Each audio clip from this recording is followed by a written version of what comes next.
my ma was 'n boekemens. So sy baie so middag hier teen 5:00, dan sê sy, ag, wil jy alweer eet vanaand?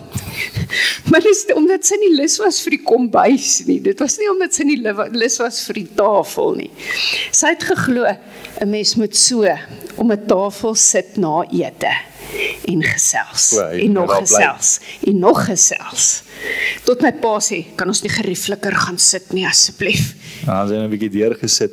Ons het nogal so 'n ding gehad rondom in die oggende, by die ontbyt, of nou op die plaas was dit, veral toe ons nou in laerskool en goeters was dit bietjie van 'n, eintlik hoërskool ook, maar die tafel was waar die dinge gebeur het. So ons het, dit het, my ma my nou help hier sodat ek in die volgorde van bewerking reg onthou, maar daar was mieliepap gewees, of cornflakes, of Rice Krispies, een of ander vorm van 'n pap, en daar was tee gedrink, en dan by pa vir ons uit 'n dagstukkie boek uit, aan baie Solly Osroeweg, boeke wat ons dan nou gelees het, en dan is daar gebid, en dan is die dag nou ingegaan. Daar was 'n volgorde, maar dit het om die tafel gebeur, daar was nie op ander plekke gewees nie, dit was daar so gewees. So dit was 'n ritme en dit was 'n ritueel. Dit was 'n ritueel, dit was waar ons ook mekaar gesien het. Nou ek dink ons gaan nou 'n bietjie weer terugkom na daai van mekaar sien om 'n tafel ding. Maar die kos is 'n belangrike aspek van die lewe. Ek dink dit is soos om te sê die lig is blou. Kos koop, kos maak, kos eet. Dit vat nogal 'n groot deel uit 'n mens se dag en se week uit. Wie van julle soos beplan jou etes op 'n app, soos wie trek calories? Sulke goetertjies. Dis lyk my net ek. Gaan vir julle moet leer. Maar jy gaan sukkel hoor. Werk is hier. Dit is nogals interessant as mens begin kyk oor hoe baie breinkrag jy aan kos spandeer. Dit vat baie meer tyd en energie as wat mens dink, as jy nie daarop fokus nie. Ek dink dit was dalk deel van my ma se moedeloosheid. Sy wou haar brein vir ander goed gebruik. Nou moet sy dink aan beplan. Wat moet ek nou beplan? Wat gaan nou vanaand nou lekker wees? Nou, dis interessant, want wat is een van die eerste goeters wat ons in Genesis 1, sommer in die begin van die Bybel kry? Vrugte, eet. Dis uitnodiging. Eet van dit wat God vir die mens gegee het. In Genesis 1. Nee, dit is goed, ons gaan nou nie praat oor wat nou daar gebeur het en hoe hulle die ding nou geïnterpreteer het, maar die feit is, hier was 'n tuin en hier was etery. Dit was 'n mooi uitnodiging. Dit was 'n mooi uitnodiging. Dit is, kom word deel hiervan. Kom sit aan by die tafel, kyk net al die verskeidenheid. Dit is ook nie vervelig nie. Hier's verskeidenheid betrokke nie. Ja, my kinderbybel prentjies het sulke funky vrugte in. My Bybel het nie. Maar dit is een van die goed wat Jesus ook vir sy disippels kom leer het om te bid, nê? Gee ons vandag ons daaglikse brood. Dit is ook die eet wat die behoeftes amper as 'n Sambriel-term kom wys, nee. Ja, dit gaan fisies oor eet, maar dit gaan oor soveel meer. Dit gaan oor soveel meer, dit gaan oor behoeftes. En as ons in die evangelies gaan kyk, daar is omtrent 10 maaltye wat in detail beskryf word tussen Jesus en ander mense, wat oor spesifieke goeders by spesifieke etes gaan. Dinge wat daarso gebeur, verskillende dinge wat nou gebeur, nee. Ja, dit is my interessant, die verskeidenheid van mense wat by daai 10 etes. Want ons het nou ouens soos Saggeus wat dodgy character is. Ons het die vermeerdering van die brood en die visies wat almal is. Duisende is. Jesus en disippels wat vis braai op plekke. So Jesus en vrouens, Jesus en kinders. Daar's so baie van dit wat te doen het met rondom 'n tafel, maar ook in die loop en in die beweging. Piknik, al die goed van eet. En gelykenisse wat gaan oor kos, en dink gou 'n bietjie, hoeveel gelykenisse wat jy kan nou aan ontdink, wat Jesus kos, of gesaaides, die gelykenis van die saaier wat hy gebruik het as 'n voorbeeld, of koring, wingerde, wat in die grond val, of mosterdsaadjie boom, dis normaal natuur, maar dit is alles goeders en van homself sê Jesus ook, ek is die brood van die lewe, ek is die ware wingerdstok. Nou goed, daai goed weet ons, speel direk na die nagmaal toe, maar dit is eet en drink. Dis daai tipe van goeders. Ek dink dit bevestig vir ons wat se groot konsep eet is. Dit is major in die Bybel. Daar's teologiese boeke wat geskryf is oor eet in die Bybel. So hierdie is nie net hoe ek nie. Nou lank dink ek ons as Christene kan veral as ons op 'n kamp of 'n ding is, kan ons hierdie goed nogals opdeel. Is dit nie? Die geestelike program en die beestelike program op 'n CSV kamp. Wat is die beestelike program? So die geestelike program was die stilte tyd en die praatjies en die groepsbespreking. Daai waarvoor jou ma jou gestuur het. Die beestelike program was die boeresport en die kos. En dit was eintlik net so sideline geweest. Dit was nie regtig so belangrik nie. Dit was net om jou bietjie van jou energie te kan ontslaa raak sodat jy nou weer op die Bybel kan konsentreer. Dis dan fokus nou as ons nog gaan sing. Maar dink ek gou 'n bietjie ook daardie geëtery op wie van julle was al op onthou nou lekker ou kerkkamp goeters of by Winkelspruit of by Badseloop of op 'n voortrekkerkamp of 'n ding. As jy nou sulke rye staan en jy is nou honger daar met jou bakkie en goeters, dit is my baie keer amper meer geestelik, want dan besef jy hoe afhanklik jy is van die Here vir hierdie kos wat jy nou soek. Dit is nogals noodsaaklik, is dit nie? Ja, en daai rye het 'n spelery geword, dis 'n community, dis 'n fun gewees om 'n nooi. En om die liedjie te leer wat nou op die spesifieke kamp voor die geëtery gesing word. En om hom vinnig genoeg te sing, dat hy nog iets moet klink. Nou, ons lywe is tog die kragbron waar ons energie vandaan kom en om God te kan eer. En daarom moet ons liggame gesond hou met gesonde kos ook, en dit is waar hierdie calorie tracking. Die ding is, maak jouself net vol met gesonde kos. Moenie net hamburgers eet, of net pre-cooked meals eet, of net gaan vir die 2-minute noodles nie. Dis nie regtig kos daai nie. Daai goeders is so 1 molekuule weg van plastiek af. Want dan maak ons die heiligheid van ons liggame maak ons cheap.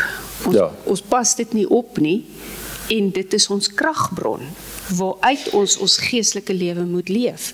Dit help nie jy's geestelik wow, maar jou liggaam kan dit nie in stand hou nie. Presies. En dis snaaks, maar ek bedoel, ons dink baie keer nie en so daarin nie, maar gewone, vars, lekker vrugte en groente is eerstens goedkoper en tweedens dis vullend.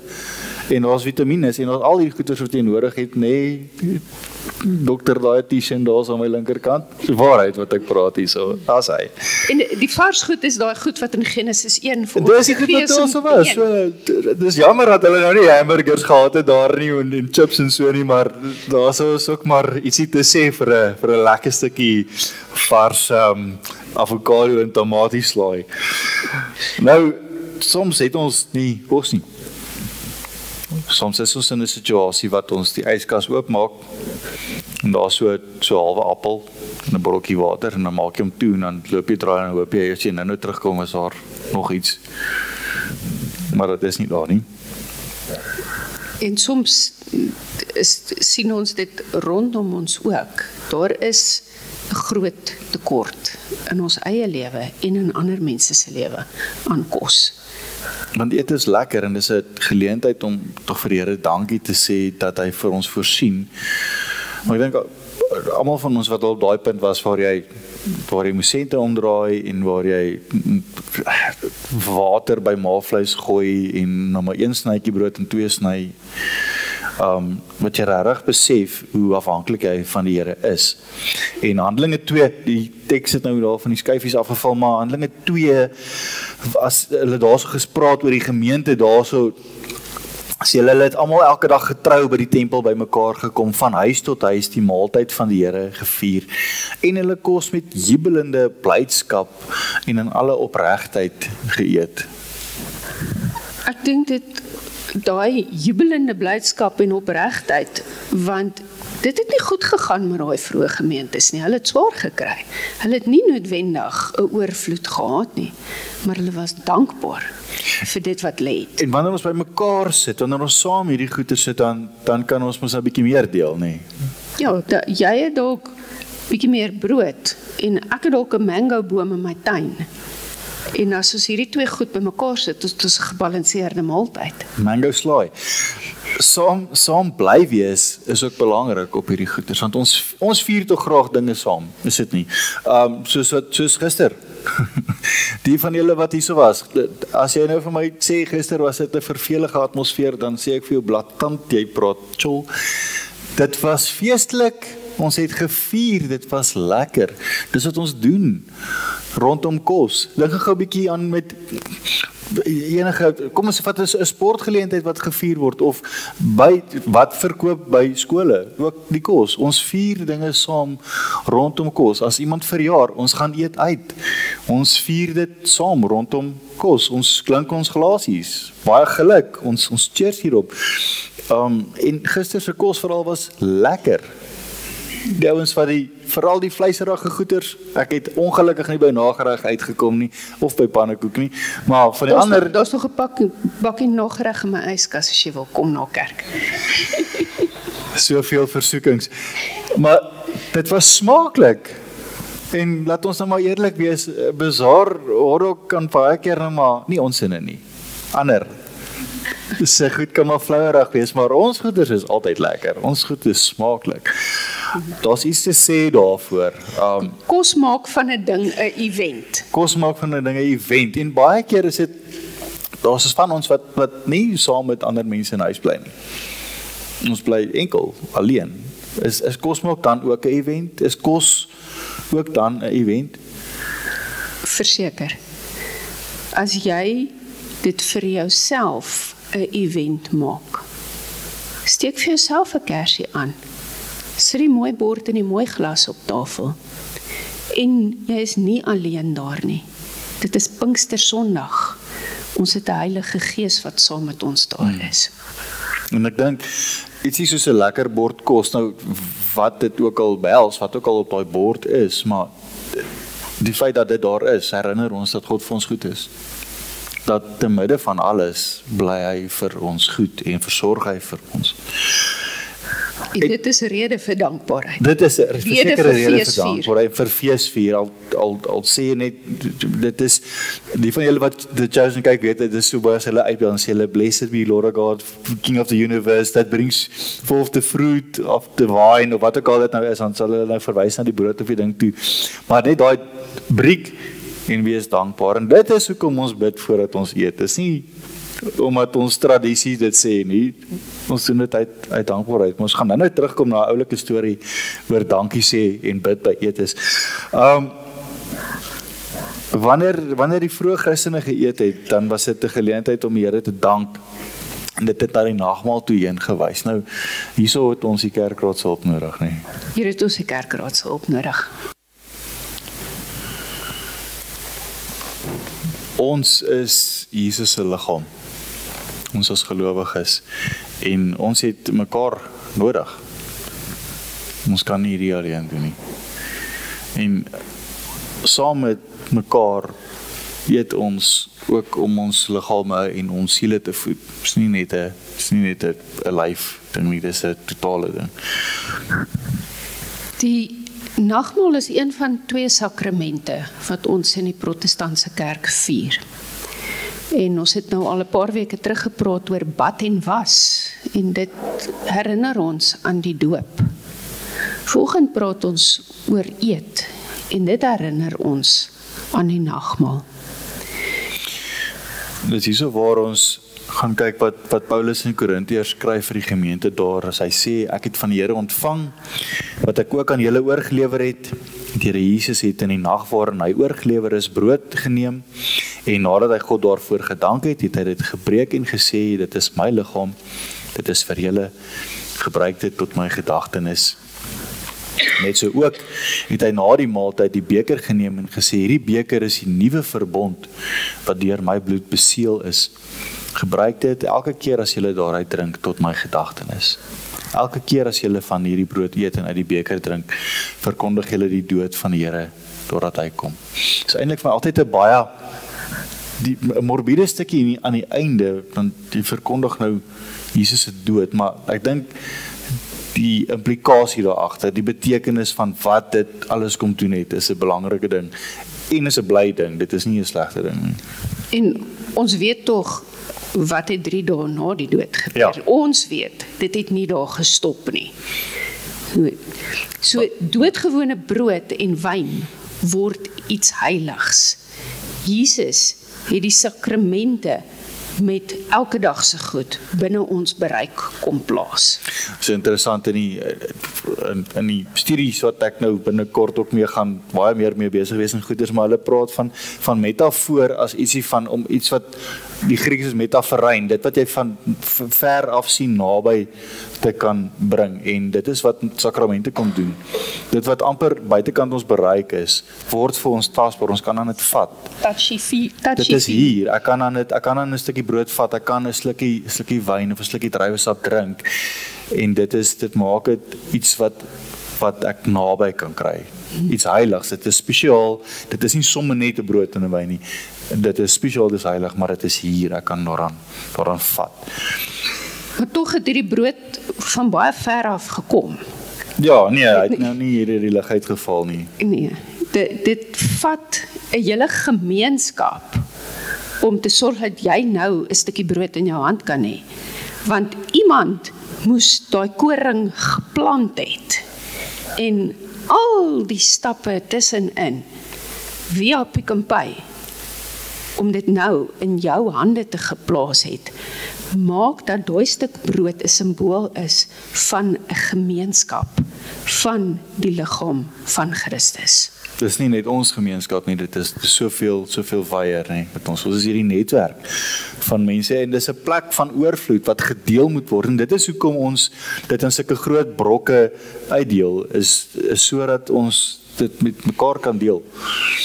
Sodat dit nie net hierdie klein stukkie is wat jy nou het en wat eintlik tussen jou vingers verdwyn nie, maar wat jy kan breek en wat jy kan deel met ander. En dit herinner ons ook dat wanneer jy dit gebreek het, jy dit weier as net nou die ou langs jou kan deel. As daar oorvloed is op jou tafel, dan moet dit oorloop na mense wat dit nie het nie. En Paulus spreek amper hierdie ouens aan ook nie, in Korintiërs ook, en sê vir hulle, want party van julle te veel. Julle eet en julle vervreet julle self, maar julle deel nie uit nie.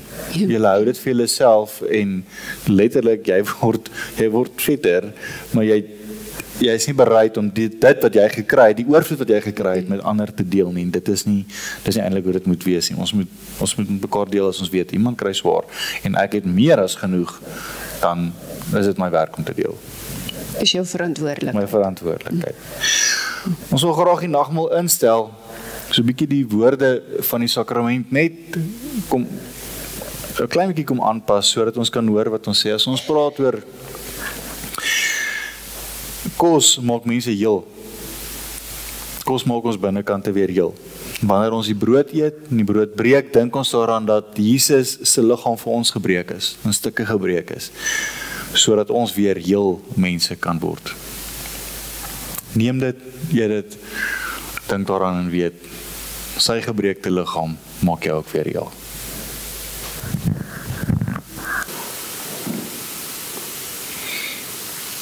Een van die interessante elemente van die nagmaal is dat dit ook 'n tafel is van waar ons mekaar vergewe.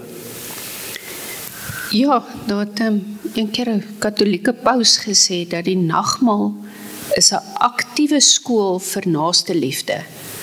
Want niemand sit ooit alleen aan 'n nagmaaltafel nie. Nou, en ons kan ook nie alleen daar so sit nie, maar dit word weekliks in verskillende tale en veral in verskillende tydzones gevier.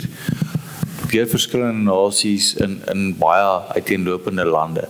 Nou, die Katolieke het nogal 'n manier om, soos almal gebruik dieselfde liturgie, oralster. Ja, dis standaard. Dis standaard, die hele boekie. Ja. So dit wat in die boekie is, gaan ons preek in hierdie kerk in Pretoria en in dieselfde Katolieke kerk in Durban en in dieselfde ene in Los Angeles. gaan ons vandag is ek nou reg? Ja, maar hulle vandag is nie op dieselfde tyd Maar hulle nie. vandag is nie op dieselfde tyd en dit is tydsone is. So waar een begin, of waar een ophou, begin die volgende een.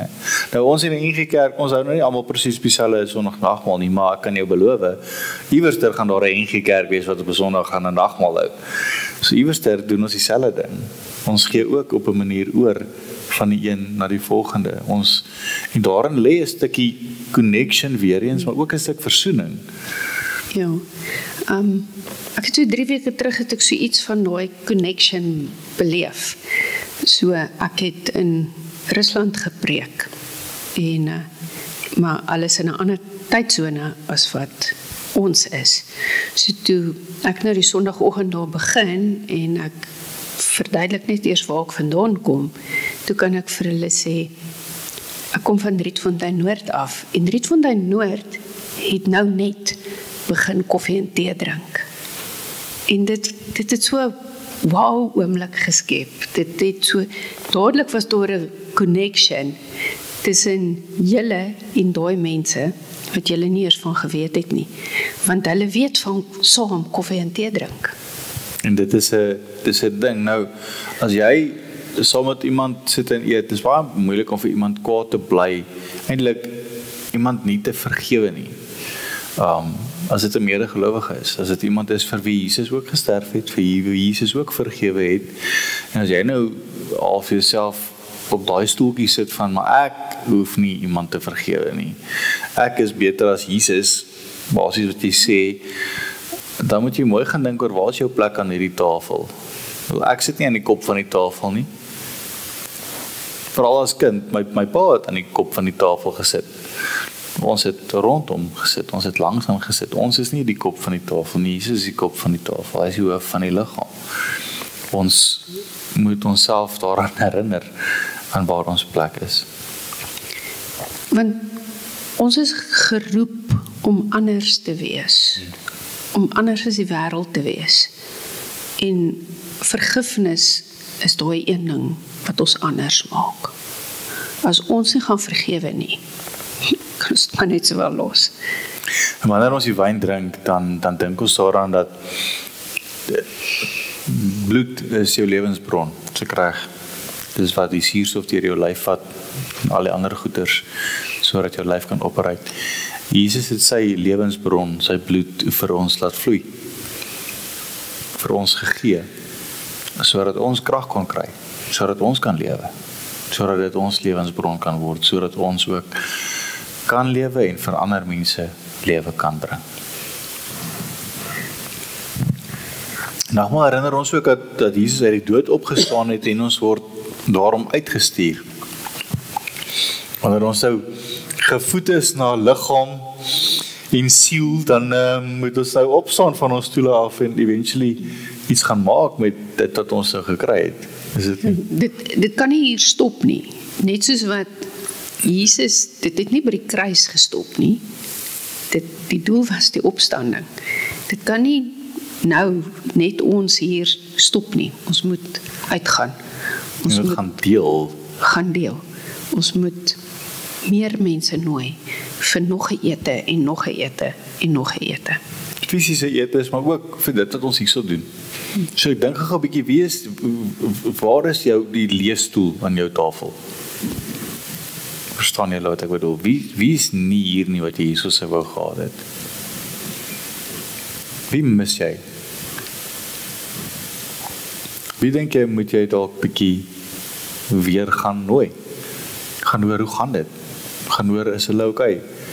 Gaan hoor hoe gaan dit met hulle geestelike lewe? En dit is vir ons partykeer baie moeilik om hierdie vrae te vra, want mense hierdie goed, ja, tuurlik vra hierdie goed. Jy mag, jy moet.